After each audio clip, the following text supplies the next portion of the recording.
You expect me to just let you hit it. So respect me if you get it. All I can do is try. Give me one Je me mets un chrono. Je sais, je suis moins intéressante que les petits fours. Excusez-moi. Je vais essayer de vous intéresser quand même. Ça fait partie de mon rêve d'être humoriste. J'ai fait tous les autres métiers sauf celui-là. Donc je me suis dit aujourd'hui, pourquoi pas vous faire un petit peu rire pour mettre un petit peu d'énergie et pour vous donner envie un peu plus que les petits fours. Ah, mais qui est cette femme? Alors je suis Alicia, designer sur les réseaux. Pourquoi designer? Parce que c'est au départ mon métier. J'ai fait un master de com à Paris et je me suis dit, mais finir derrière mon ordi, no way. Donc je me suis dit, ok, je suis fan des L5. Je voulais être toutes les femmes de ma vie en moi réunies. Et ouais. Et j'avais peur de mourir en ayant des regrets, parce que pour moi c'est la pire des choses qui peut nous arriver. Donc je me suis dit, ok, qu'est-ce qui m'arrête à part mes croyances, mes facteurs limitants, les autres, ou moi. Voilà. C'est parti, je vais essayer de tester cette petite télécommande pour voir si en plus de ça je suis magicienne. Waouh, j'ai même pas cliqué, ça passe tout seul, incroyable. Par contre, c'est la dernière slide. C'est bien parce que quand on est un peu on peut de temps en temps alimenter le spectacle. C'est pas grave, Jamel. On t'en veut pas. En attendant. Super. Ouais. Trop belle, incroyable. Ok, la personnalité numérique, tout le monde nous en parle depuis tout à l'heure. Vous l'avez compris, en 2023, on n'a pas vraiment le choix, en fait. Ça s'est immiscé dans nos vies, sans même qu'on ait eu vraiment un mot à dire. Et c'est vrai que les filles qui sont ici avec moi aujourd'hui, on l'a bien compris, on a maîtrisé cet art à notre manière. Pour ma part, j'ai 1 million d'abonnés, alors pas sur mon compte Instagram, sur tous les comptes que je gère. J'ai travaillé dans ma vie pour Maserati, Jaguar, Filorga, je pense que vous connaissez. Ah oui, oui. Hey. Je travaillais encore pour McDo, Partouche, c'est un grand groupe de casinos, j'ai formé plus de 2000 élèves. Excusez-moi, j'ai plus de souffle, j'ai aucun cardio. Hein. Excusez-moi. Et j'accompagne aujourd'hui 500 entreprises, soit en formation, soit en coaching. Et j'ai décidé dans ma vie que je ne voulais pas gagner 3 000 euros par mois, je ne voulais pas gagner 10 000 euros par mois, je voulais gagner minimum 100 000 euros par mois parce que moi aussi je veux faire comme les grands investisseurs de ce monde, me dire ok, j'ai envie d'investir dans une start-up, je peux. Donc je suis en train de monter un projet qui va bientôt sortir et dans le business model et de gagner 100 000 euros par mois. Avant de parler de ça, oui, parce que je parle d'argent sans aucun complexe. Hein. Je sais qu'on est en France et qu'ici, oula, je parle de thunes, gros problème. Non, non, vous avez tous les moyens de faire des salaires à 6 chiffres. Oui, oui, oui, oui. Sorry, c'est comme ça. Allez, slide suivante. Est-ce que ça va fonctionner? Alors, dans la salle, j'aimerais savoir s'il y en a d'entre vous qui ont exercé plus de 2 métiers. Ouh, on a des multipotentiels ici, j'adore. Plus de 5 métiers. Intéressant. Plus de 10 métiers. Waouh. Toi, tu fais tout, t'es comme moi. Ah, c'est pas vrai. C'est pas grave. Peut-être. Ok, super. Très bien. Alors moi je vais casser l'ambiance. Hein. Ah, la blonde elle se la pète trop. Alors je vous explique juste où j'étais il y a quelques années quand même. Hein. Oula. Alors à gauche là c'est quand mon ex toxique m'avait proposé de me jeter du 6e étage. Sympa comme programme. Ça, c'était suite à du harcèlement au travail. Mon patron, Youssef, s'amusait à me dire « Alice, tu veux un week-end ? T'en auras pas. » Génial. Et puis, du coup, on a découlé 7 années d'anorexie boulimie vomitive. Génial, les TCA. J'étais enfermée, impossible pour moi de m'en sortir. Et je me suis dit « Mais merde, genre ma vie, c'est ça, en fait. » Et un jour, je me suis dit « Ok, c'est pas une tare, c'est une leçon. » Il va falloir que j'apprenne à m'aimer, il va falloir que j'apprenne à m'apprécier, il va falloir que j'apprenne à reconnaître que j'ai énormément de potentiel, énormément de valeur. Putain, j'ai plus d'air, c'est pas possible de pas avoir de cardio comme ça. Non, parce que je sais tout faire, mais le sport, pas du tout. Je t'ai dit, vraiment, tu me vois sur un tapis, vraiment, t'as peur pour moi, vraiment. Voilà, c'est... Ah oui, puis je vous ai pas dit aussi, j'ai vécu 6 ans au Maroc, donc Anna, Arbia, Pchouya, Anna... Bravo, bravo. Tu fais un yo-yo ? Voilà qui mon français est meilleur. Ok. Je suis grande star au Maroc d'ailleurs. Hein, voilà. Alors, quand je me suis lancée sur les réseaux, je me suis dit, ok, il y a 3 grandes choses que je vais conserver à jamais dans tout ce que je vais faire. Les actions. Passer à l'action. Gardez ça bien dans un coin de votre tête. Je vais en parler juste après. Gardez mes valeurs. Parce que là, je fais la nana hyper bien dans sa peau et tout. Mais il y a quand même des choses qui sont très importantes pour moi. La lutte contre la violence conjugale. respecter les animaux et évidemment la santé des autres. Et ici, j'étais toute contente. Regardez, c'était mon premier partenariat. Je suis à Toulouse pour le mois sans tabac. Depuis, je suis très fière. J'ai arrêté de fumer la cigarette. Par contre, je vapote. J'ai toujours pas réussi à arrêter la nicotine, donc je suis un peu excitée. Ok, c'est pas grave. Ça fait partie de mon plan, hein. Le but, c'est d'arrêter totalement. Et puis, de toujours penser en première marche. Et ici, j'étais très fière de cette marche. J'étais à l'époque pas du tout connue sur les réseaux. J'étais juste community manager. Et vous me voyez devant le Fairmont à Monaco, quand même, à un séminaire Philorga. Et je me disais, putain, c'est ouf, je fais partie de cette équipe. Et un jour, j'organiserai des événements comme ça. Et même, je serai consultante pour ce genre de groupe. Et c'est ce que j'ai réussi à faire quelques années plus tard. Alors, ah là là, elle raconte trop sa vie, les Instagrammeuses, c'est compliqué quand même. Hein. Donc en gros, ce que je comprends à cette période, c'est qu'il y a 4 axes très importants dans la stratégie. Déjà, le groupe, le fait d'être tous ensemble, d'être fédérés, ça c'est une force. Là, vous ne pouvez pas aller dans un événement et ne pas prendre des cartes, des numéros et tout. Vous avez tout quelque chose à vous apprendre. Et je l'ai vite compris parce que j'ai commencé à créer des collectifs des influenceurs dans différentes villes. Je me suis fait plein de copains en radio, en télé et j'essayais d'être présente au local, avant d'être présente au national. Là, c'était un événement énergie, j'étais toute contente de me prendre en photo.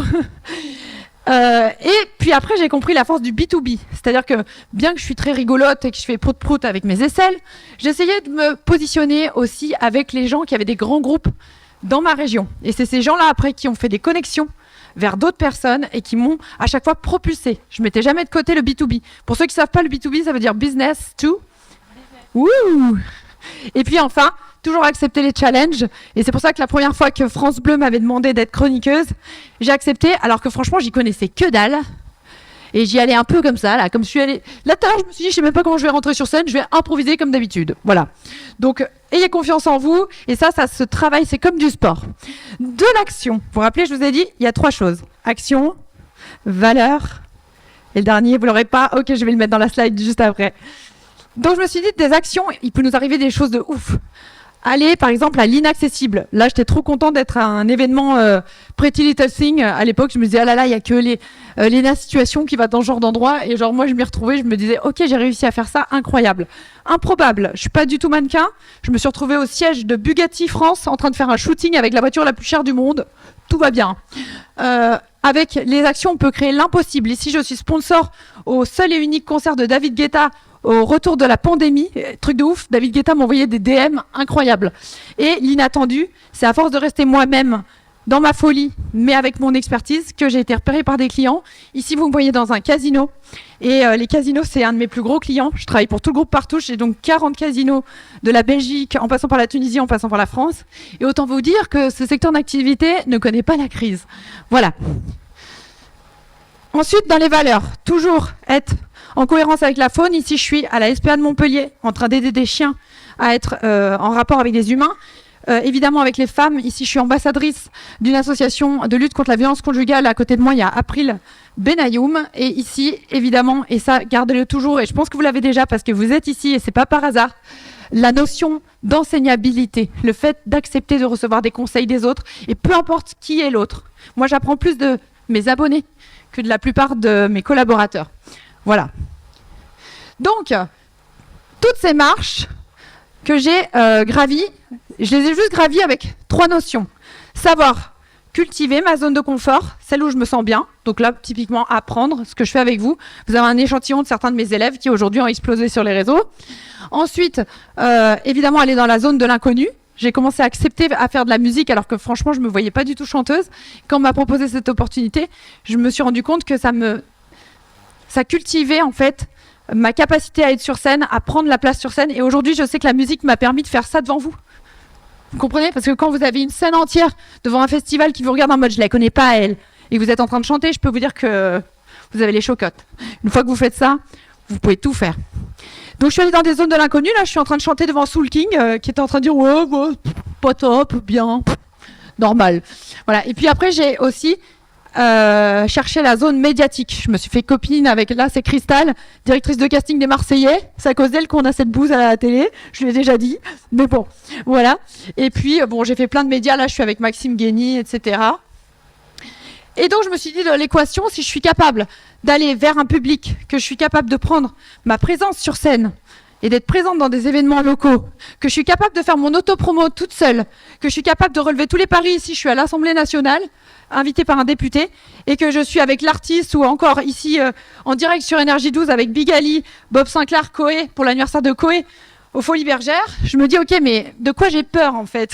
Je peux tout faire. Et tout ça, je ne l'ai pas fait en un jour. À chaque fois, j'ai visualisé toutes mes expériences sous forme de marche. Et à chaque fois, je me suis fixé des objectifs les uns après les autres. Par exemple, pourquoi pas rentrer en politique? Pourquoi pas assumer de faire de l'autodérision?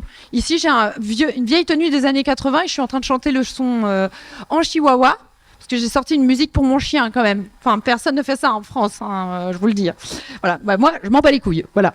Là, c'est mon associé qui est avocate au barreau de Montpellier. On a créé une association de vulgarisation juridique. Ici, c'est les coulisses de la télé avec mon amie Ariane Brodier.